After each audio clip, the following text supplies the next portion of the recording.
very much, Kate. We've got a nice big clock there, and I think there's a trapdoor under my feet, so Kate will no doubt pull the lever if I ramble on too much. It's just fantastic to see you all here. When I think back to the 2 cafes we organised in Troon at the beginning of the year, and we handed out maybe 2,000 flyers each time to get 30 women in the cabin. And here we are now, all over the country, not just us, but all groups. People are into Eventbrite, they're paying money, they're travelling in their thousands. Now I apologise if I sound a wee bit hoarse, because yesterday I got to the Hydro and was there with 12,000 people. It's the biggest rock concert I've ever been to in my life. And I have to say it was fantastic. Women for Independence was a really important group within the campaign, because we did create safe, comfortable spaces for women. Now, in smaller groups, we would have you at tables and we'd be giving you tea and coffee. We just couldn't manage that for a couple of hundred women today. But that's what the local groups will take forward, so that it's a comfortable space. But how things have changed. The first woman First Minister of Scotland, the first gender-balanced cabinet in Scotland. Indeed, in the whole country.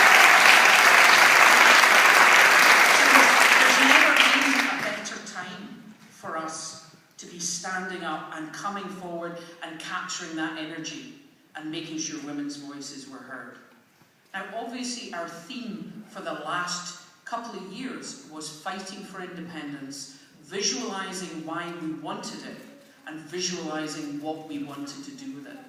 Now, obviously, what I was campaigning about was trying to get people to realise the dangers to our NHS, and those dangers are still there. Privatisation south of the border is still going ahead. The only difference now, mysteriously, is that Labour are jumping up and down talking about it.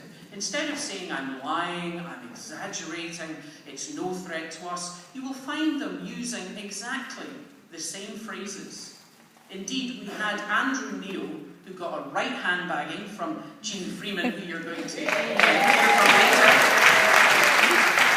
I think that should be used in all media training sessions. He was asking the UK Labour Shadow Health Minister exactly the questions, challenging her with exactly the things we've been talking about with the NHS. So NHS privatisation in England is no longer a secret, but the threat to us is twofold. One is our budgets. Scottish budget has already gone down by 7%. It will have dipped by 16% by the time we get to 2017. We don't know what will survive of the Barnett formula after all the Devo minima or whatever it is we get. But we will definitely have less money. And that means we have to make that money go further. And that's going to be a huge challenge. The other challenge, which is both national and global, and again people in Scotland are now aware of it, is TTIP, the free trade agreement between Europe and America, which is being negotiated. That would allow big private American companies to push into any area that is private. And the problem is, because sadly a majority of people in Scotland voted to be a region and not a state, is we do not get to exempt our NHS. And so we will have to look at how our NHS is structured. Because you can't have a devolved bit of a country. They would just challenge that as a trade barrier, and the border would be a trade barrier. But we're going to have to think about how we do that. And these are areas, along with fracking and other things, where actually there's going to be people who voted no, standing shoulder to shoulder with us. And that is going to be our opportunity to get them to understand.